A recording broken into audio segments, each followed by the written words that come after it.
Hello नमस्कार, जय Hind friend. मेरा नाम भूपेंद्र शर्मा है। मैं रायपुर डिफेंस एकेडमी का डायरेक्टर हूं और अभी हमारे पीछे जो खड़े हुए हैं वो जल्दी जो है अग्निवीर बनने वाले हैं। अभी हाल ही में जो दुर्ग भर्ती रैली जो प्रक्रिया हुई है उनमें से इन छात्रों ने बाजी मारी हुई है और हमारे बीच जो 3 लड़के जो उपस्थित है जो दिखाई दे रहे हैं तुमको साइड में, और ये तीनों लड़के अभी जो है वर्तमान में क्लरिकल एग्जाम को जो है उन्होंने रनिंग को क्रैक किया हुआ है और क्लर्क आने वाले समय में ये बनेंगे क्योंकि अभी इनकी तैयारी भी अच्छी चल रही है।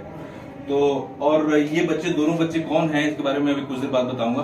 तो गणराज, ये बताओ कि तुमने कहाँ से सफर की शुरुआत की, तुम कहाँ से आते हो और किस तरह से जो है ये इस मुकाम को हासिल किया? सर वैसे तो मैं महासमुंद जिला से हूँ और एकेडमी के बारे में ऐसा ख्याल तो नहीं था कि ऐसा सब करना है करके, लेकिन अब मन में जागृत हुआ इच्छा कि कुछ करना है करके, तो फिर मैंने देखा कि रायपुर में कुछ रायपुर डिफेंस एकेडमी है, वहाँ अच्छा तैयारी कराते हैं करके, इसीलिए मैं यहाँ आया। और फिर आते ही हमको एक अच्छा शिक्षक और एक ग्राउंड ट्रेनिंग के लिए भी हमारे पास अभी तो खैर तुम्हारा एग्जाम निकला नहीं है, लेकिन तुम्हारा वो ट्रेनिंग जो हुई है, तुम्हारा जो ट्रेनर कैसे ट्रेनिंग दिया, आपको किस तरह से जो है ट्रेन हुआ? हमारी इस मतलब फिजिकल निकलने का मेन श्रेय तो उन्हीं को जाता है, ट्रेनर को हमारे को, क्योंकि वो उन्हीं के ही मतलब मार्गदर्शन में हम लोग इतना मेहनत किए, उन्हीं के गाइडेंस में हम लोग का भर्ती निकल पाया है। मतलब भर्ती के एक दिन पहले भी सर हमारे साथ में ही थे कि हम दोस्तों कुछ देर बाद मैं आपको ट्रेनर से मिलवाऊंगा और वो ट्रेनर जो है आपको किस तरह से क्या बोलते हैं आपको ट्रीट किया उसके लिए? ट्रेनर सर को एक हिसाब से कहा जाए तो सर को एक ही चीज पता है कब कहाँ कैसे करना है, और भर्ती भी दिला चुके हैं, वो भी बहुत बार निकाल चुके हैं, तो उनको सब आइडिया है कि किस तरह से निकालना है। तो इसका सूत्र क्या है कि इतने 5 मिनट के भी अंदर आने का सूत्र क्या होता है? सर अब मैं तो कहूँगा कि अपने आप में मोटिवेट होना चाहिए कि भर्ती तो दिलाने बहुत लोग जाते हैं वहाँ पे, लेकिन निकालते बहुत कम ही लोग हैं। मान लो चलो 10-15 कैसे का निकाला जाता है बंदूक, 300-400 बंदे में मतलब 10-15 लोग को ही लिया जाता है वहाँ। पहले तो खुद में कॉन्फिडेंस होना चाहिए कि हाँ मैं ये कर सकता हूँ, क्योंकि वहाँ जाने के बाद भीड़ देख के घबराहट हो जाती है मन में कि आखिर कैसे होगा, निकल पाएगा कि नहीं करके। तो सबसे पहले तो अपने मन में पॉजिटिव थिंकिंग होना चाहिए। तो पॉजिटिव थिंकिंग आपके लिए बहुत जरूरी है। पॉजिटिव थिंकिंग से जो है आपको जो है आगे बढ़ते रहना है। अच्छा, ये राज भी है, राज डेंसिल, जो कि कहाँ से आते हो राज? तुम जांजगीर चांपा जिले के हैं। आप बताओ मुझे जो है किस तरह से जो है आपने कौन सा एग्जाम क्रैक किया और कितना टाइमिंग आपका आया होगा? लगभग कितना टाइमिंग कितना आया होगा? टाइमिंग मेरा 5:18 था। पहले मेरा टाइमिंग 6:45 था, सर की दया से मेरा 5:18 आ गया। फिर वहाँ भर्ती स्थल में गया तब मैं पूरी तरीके से हार मान गया था, पीछे हो गया। कितने लोग दौड़े थे तुम लोग साथ? हमारे ग्रुप में कम से कम 600 लोग दौड़े थे। 600 लोग एक साथ दौड़ना, आप समझ सकते हो कि 20 लोग और 15 लोग के बीच कितने लोग सिलेक्शन हुआ था? 600 में 18 लोग। तो दोस्तों कैन यू इमेजिन दैट कि 18 लोग का सिलेक्शन आउट ऑफ 600 स्टूडेंट्स, ये कितना ज्यादा होता है? क्योंकि कई बार रास्ते में जो है कई लोग गिर जाते हैं, ऐसे भी हुआ होगा कई लोग रास्ते में। तुम लोग बता सकते हो उसको कि किस तरह से जो है? ये तो बहुत लोग थे सर, रनिंग में करते करते बहुत ज्यादा लोग, कम से कम 50-60 लोग तो ऐसे ही दौड़ते दौड़ते ही गिर गए थे रनिंग में। 16 से स्टार्ट होता है तो वो जैसे ही होता है तो बहुत लोग पहले तो गिर जाते हैं, पीछे वाले को पूरा संतुलन बिगड़ जाता है। तो बच्चों हमारे पास फिर से ये अग्निवीर जो 3 लड़के जो आर्मी अग्निवीर में जो है शामिल होने जा रहे हैं, इन्होंने फिजिकल निकाल लिया हुआ है और मेडिकल टर्म भी इन्होंने क्लियर कर लिया है। मेडिकल टर्म जो है क्लियर करते समय क्या क्या चीजें, ये हमारे पास उमेश डेंसिल एक और हैं जो अभी क्लरिकल एग्जाम जो दिलाएंगे। तो मेडिकल एग्जाम में क्या क्या आपको चेक किया गया, आप बारीकी से बता सकते हैं कि ताकि बाकी हमारे व्यूवर्स को जो है बहुत आसानी से जो है उन लोग को जानकारी हो जाए। लगता है पहली बार जो कैमरा के सामने आने से थोड़ा सा इसको घबराहट फील हो रही है। तो बच्चों तुम लोग बताओ कि आखिर उसके अंदर में जो क्या क्या मेडिकल चेकअप आपका जो है हुआ, उसके अंदर में क्या क्या मेडिकल स्टैंडर्ड देखते हैं? तो क्योंकि मैं सुना था कि इस बार जो भर्ती रैली में बहुत सारे बच्चे, क्योंकि हमारी एकेडमी से बोलूंगा कि यहाँ पर जो है करीब करीब 27-28 लोग जो है एकेडमी में रनिंग के लिए गए हुए थे, जिसमें जो है करीब करीब हमारे आधे से भी ज्यादा बच्चे सेलेक्ट हो चुके थे, लेकिन मेडिकल टर्म में काफी बच्चे जो है हमारे यहाँ से डिस्क्वालीफाई हो गए। तो आपको भर्ती रैली में जाने से पहले मेडिकल प्रोसेस क्या क्या होते हैं वो जानना बहुत जरूरी है, और इनसे बेहतर जो है आपको जो है मेडिकल प्रोसेस के बारे में कोई नहीं बता सकता। तो आप ध्यान से इनके बारे में सुनिए। चलिए बताइए कि मेडिकल प्रोसेस क्या क्या हुआ आप लोगों का? सर जितना ज्यादा मुश्किल भर्ती निकालना है उससे ही कहीं ज्यादा मेडिकल को निकालना होता है। इंडियन आर्मी के मेडिकल जब होता है तो बहुत ही बारीकी से मेडिकल को वहाँ लिया जाता है, हर एक चीज देखा जाता है, ऊपर से नीचे पूरा बाल से मतलब सर से लेकर पूरा नाखून पैर के मतलब उंगलियों तक पूरा हर चीज देखा जाता है। सब चीज चेक होता है उसके हर अंदर चीज में, चेक हाँ। होता है, पूरा चेक होता है पूरा बारीकी से। उसके लिए अलग क्या चीज- बॉडी पे एक्सरे वगैरह या कुछ ईसीजी वगैरह भी होते हैं क्या उसके अंदर में? सर एक्सरे वगैरह तो नहीं हुआ वहाँ पे, हाँ हाँ। ऐसी देखा गया एयरफोर्स में जनरली एक्सरे वगैरह और ईसीजी वगैरह भी होते हैं। तो आर्मी में जो है ये इनको जो एक्सरे और इंटरनल पार्ट्स के जो है अंदर वाले जो बॉडी के अंदर के पार्ट्स हैं उनको जो है चेकिंग इनकी नहीं हुई है, लेकिन जो है पूरा ओपन बॉडी करके आपकी जो है पूरी चेकिंग की जाएगी।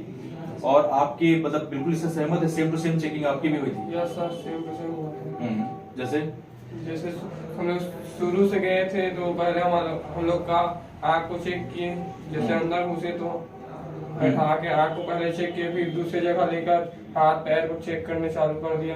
मेरे को डर था मेरे हाथ में, ये हाथ थोड़ा टेढ़ गए थे।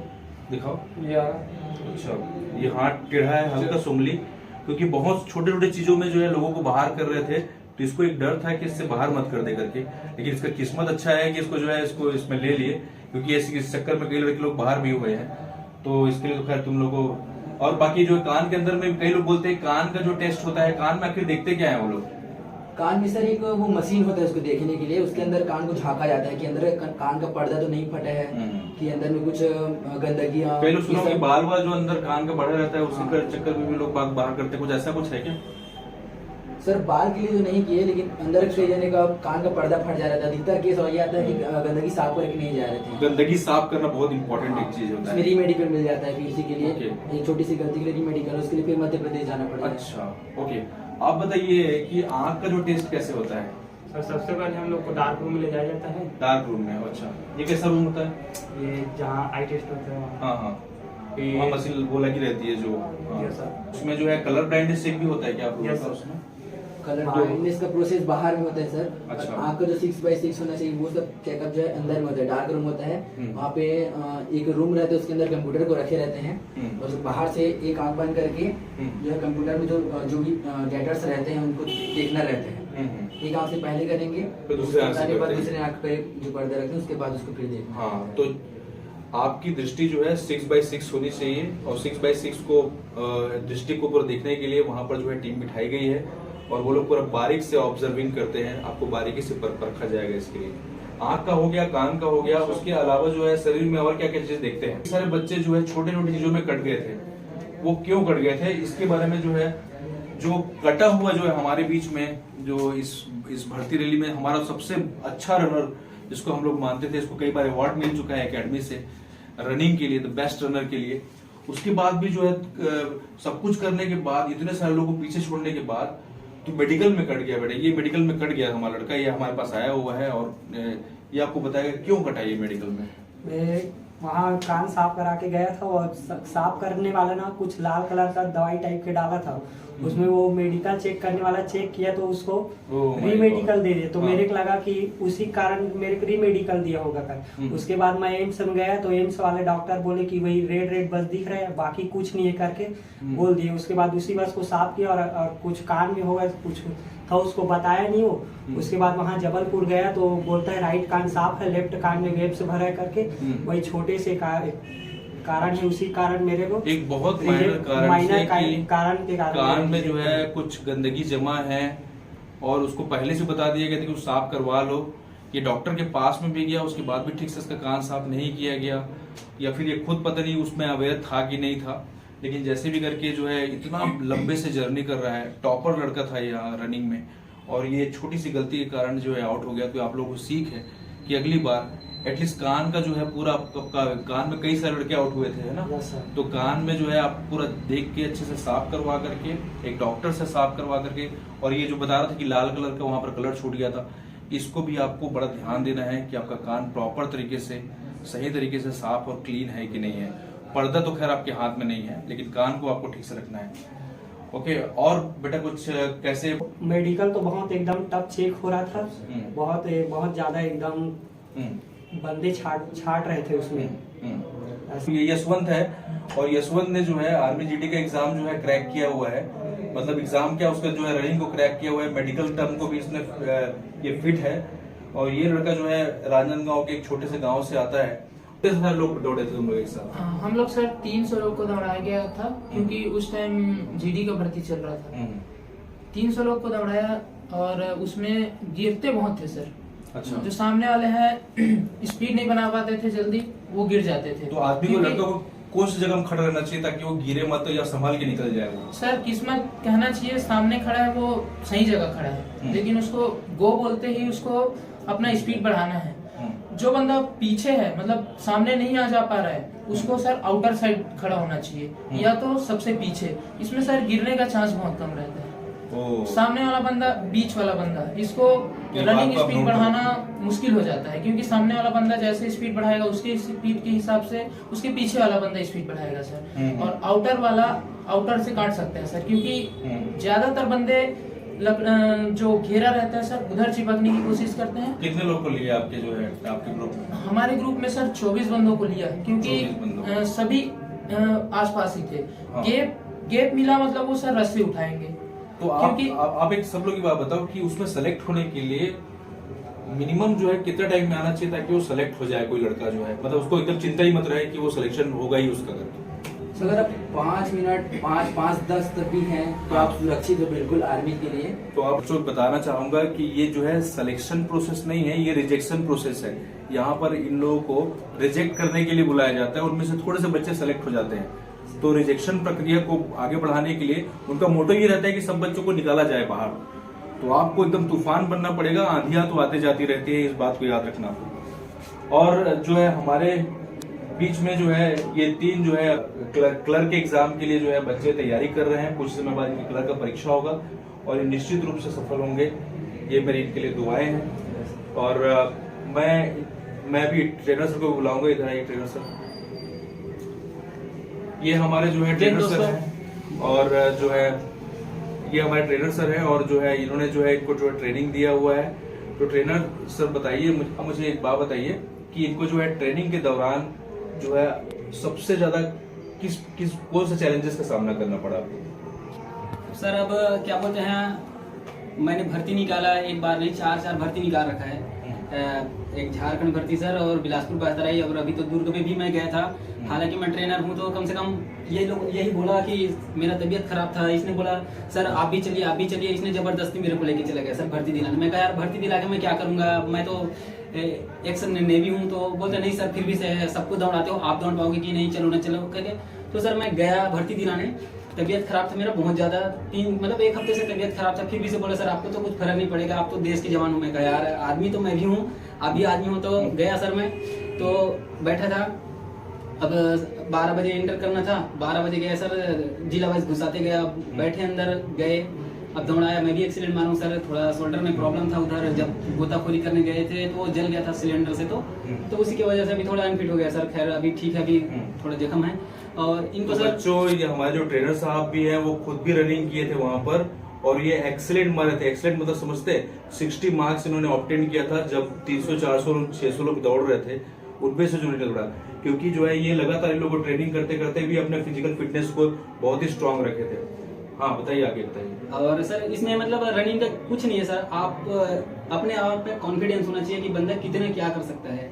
क्योंकि लेकिन जो कुछ लड़के 7 मिनट से भी ज्यादा आता है, मोटे तगड़े हैं, उनको कैसे करना चाहिए? उनको सर लगातार प्रैक्टिस करना चाहिए। और ऐसे घबराने वाली बात नहीं है कि सर मेरा रनिंग 1600 मीटर का 5:40 आ रहा है कि 5:30 आ रहा है तो वहां नहीं निकलेगा, ऐसा नहीं होता सर। कई बंदे रात भर के बैठे बैठे थक जाते हैं वहां पे, और क्या बोलते हैं खाली भी पेट भी रहते हैं तो बॉडी हल्का रहता है। उनके अंदर अगर लगन है, कॉन्फिडेंस है तो वो बंदा दौड़ लेगा। क्योंकि जो बंदा भी सर 4:40 में रनिंग करता है, जो बंदा 4:50 में रनिंग करता है, वो तो खैर अकेला रनिंग कर रहा है या 10 की भीड़ में। लेकिन जब बंदे को 300 के भीड़ में या 400 की भीड़ में जैसे दौड़ाते हैं तो उनको खुद के कॉन्फिडेंस लेवल बढ़ना चाहिए सर, घबराहट नहीं होनी चाहिए।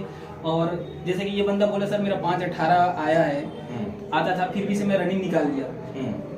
और मेरे साथ का सर मेरे ही दोस्त हैं जो 4:50, 4:55 में मारते थे रनिंग, वो कट गया रनिंग में। ऐसे कैसे? तो होते हैं सर कई कॉन्फिडेंस लेवल कम हो जाता है। और क्या था वो बता रहा था कि सर भाई मैं बहुत स्पीड से शुरू राउंड को खींच दिया बोल रहा था। मतलब 2 राउंड तो वो सबसे आगे था, और सबसे आगे मतलब 30 से 40 मीटर का गैप छोड़ रखा था सबको। और लास्ट 4था राउंड में सर वो खींच नहीं पाया, कट गया। तो ऐसे भी होता है, तो मैनेज करके चलना पड़ता है सर। स्टैंडर्ड रनिंग क्या होनी चाहिए ताकि वो एग्जाम में सेलेक्ट हो जाए? सर स्टैंडर्ड रनिंग वही है सर, वो जितना मेहनत कर सकता है, जितना अपना टाइमिंग कम ला सकता है लाए, और ग्रुप में ही अच्छा। तो अल्टीमेटली ये बोलना चाह रहे हैं कि कॉन्फिडेंस बहुत इंपॉर्टेंट है। क्या जब ट्रेन में खड़ा किए थे ना तो सामने ही था मैं। उसके बाद जब गो बोला, उसके बाद रनिंग का 100 मीटर बस आगे गए, पीछे वाला मेरे जूता खून दे, उसके बाद पूरा जूता निकाल गया। उसके बाद मैं उसको जूता रुक के उस पहना, उसके बाद वो सामने वाला मतलब फौजी था, वो बोल रहा था अंदर आ जाओ करके। उसके बाद पीछे सबसे पीछे हो गया, फिर भी मैंने हार नहीं माना, क्योंकि आज तक ग्राउंड में रुका ही नहीं था कि अगर 1600 मीटर मारते मारते आज तक कभी ग्राउंड में रुका नहीं था, तो रुकूंगा भी नहीं मैं यहाँ करके पूरा कंटिन्यू उसको रखा। उसके बाद पूरा क्लियर किया उसको। कैन यू इमेजिन दोस्तों कि ये इसका जो पैर वहाँ पे जूता निकलने के बावजूद भी क्या उठ करके फिर वापस दौड़ना और फिर सेलेक्ट होना कितनी बड़ी बात हो सकती है, क्योंकि हमेशा हमारे ग्रुप में एक्सीडेंट मारा था और वो जो है आखिर वो चयन हुआ। और इनको जो तैयारी करते समय जो रोशन क्या मतलब जो है एक्चुअली जो बच्चा जो करना चाहता है उसको क्या क्या चीज पहले से स्टार्टिंग से शुरू करना चाहिए, किस तरह से? सर अब जो बंदे आते हैं तो कई एकेडमी रहते हैं जो मतलब ट्रेनर है, समझो कई एकेडमी का भी है और कोई भी ट्रेनर, तो वो क्या करते हैं कि शुरू से सिखा रहे हैं जैसे उनको अपने हिसाब से। लेकिन सर मैं जैसे पहले तो अपने मन से खुद का तैयारी किया हूँ, उसके बाद जब मैं डाइविंग स्कूल गया तो मार्कोस वाले थे, पैरा कमांडो थे, तो उनके साथ ट्रेनिंग किया, तो धीरे धीरे सब कुछ सीखा हूँ। बस इन्हीं को सिखाता हूँ सर। वैसे जैसे मतलब जो बंदा आया तो वो धीरे धीरे स्टार्टिंग करे धीरे से, क्योंकि उनके इधर पैर में दर्द होता है, उसे सीन पेन कहते हैं, ये ज्यादा नहीं होना चाहिए, तो धीरे धीरे स्टार्ट करना चाहिए। और सर मैं इतना ज्यादा बच्चों को रगड़ता भी नहीं। जो फौज के अंदर जाएगा तो फौज अपने वातावरण के अनुसार अपने अनुसार उनको ट्रेनिंग देगा। हम सर फौज से आ गए, ये सर ये फौज में जाना चाहते हैं, इसीलिए हम इसको रनिंग के बारे में फौज के तौर तरीके सिखाते हैं। तो इसको सिर्फ इतना ही है कि रनिंग कैसे करना है, कैसे रहना चाहिए, हाइजीन मेंटेन करना, सेफ्टी फर्स्ट, ज्यादा जोश में होश नहीं खोना, यही सब चीज सर जो चीज है बात बताने के उन्हीं को बताते हैं। कई बंदे जोश में रहते हैं, मैं ये कर दूंगा वो कर दूंगा, फिर क्या है करते तो रहते हैं, लेकिन जब भर्ती पास आने वाले रहते तो कहीं ना कहीं कोई गिर गया, कोई और कुछ चोट आ गया, तो ऐसे में प्रॉब्लम होता है सर। हमारे एकेडमी का 1-2 बंदे थे जो वैसे किए तो उनको भी प्रॉब्लम हो गया, जैसे जो अच्छा रनर थे, लेकिन और ज्यादा वर्कआउट तो जितना जरूरी है उतना ही करवाना चाहिए सर। और मैं तो जितना इनको जरूरी है उतना ही करवाता हूँ। हाँ, ट्रेनर साहब को देखा कि उसने आपको कितने तरीके से कितने आसानी से कैसे आपको करना चाहिए अचीवमेंट, उन सब के बारे में पूरा डिटेल दिया। तो मैं यशवंत से पूछना चाहूंगा कि ग्राउंड ट्रेनिंग जो है आपको ट्रेनर किस तरह से कराते हैं यहाँ पर, इसके बारे में बताइए। ग्राउंड ट्रेनिंग सबसे पहले सर हमें फॉलोइंग कराते थे, फिर एक्सरसाइज तो नहीं, स्ट्रेचिंग कराते थे, बॉडी वार्म अप। ये रनिंग से पहले बहुत जरूरी है, क्योंकि दौड़ते दौड़ते जो है मेंटेन करना, सांस मेंटेन करना, ये सबसे पहले अपने बॉडी को वार्म अप करना जरूरी होता है। यस, ये तैयार करने के लिए और कौन कौन से एक्सरसाइजेस करवाते थे आप ग्राउंड? डेली अलग अलग होता था हमारा एक्सरसाइज। एक दिन पैर का, दूसरे दिन पेट का, तीसरे दिन हाथ, upper body, lower body, pushups, sit-ups, ये हम रनिंग के बाद करते थे। उसके बाद रनिंग के बाद फिर से स्ट्रेचिंग करते थे, क्योंकि बॉडी रिलैक्स बहुत जरूरी है। ठीक है। बीच बीच में बॉडी मसाज भी किया जाता था, जिससे शरीर फ्री रहता था। चंद्रपाल, एक बात बताओ कि आखिर ये जो बहुत बॉडी के अलग अलग पार्ट्स के लिए जो एक्सरसाइज अलग अलग दिन करवाते हैं जो आपको, उससे और एक नॉर्मल आदमी जो लगातार अपने हिसाब से दौड़ते रहता है अपने गाँव में, अपने अपने शहरों में, तो इसमें जो है दोनों में क्या डिफरेंस है? तुम भी तो पहले दौड़े थे, तो यहाँ जो ट्रेनिंग करवाया तुमको 7-7 दिन अलग अलग टाइप के जो उससे कुछ फर्क पड़ता है? टाइमिंग क्या है कि कई लोग अचानक दौड़ते हैं तो उसमें कभी भी सीन पेन वगैरह कुछ भी अचानक बहुत जल्दी चालू हो जाए। जैसे सबसे पहले पेन से जूझना बहुत इंपॉर्टेंट है। बहुत बहुत थैंक यू, क्योंकि तुम लोग ने इस बहुत अच्छे से बताया बाकी हमारे बच्चों को। यदि आप लोग के अंदर में कोई सवाल है जो आप जानना चाहते हैं हमारे ट्रेनर से या इन बच्चों से, तो आप इसमें कमेंट कर सकते हैं और इसको जो है चैनल को सब्सक्राइब जरूर कर लीजिए, ताकि मैं अच्छे से अच्छे मैं आपके लिए वीडियो बनाते रहूं।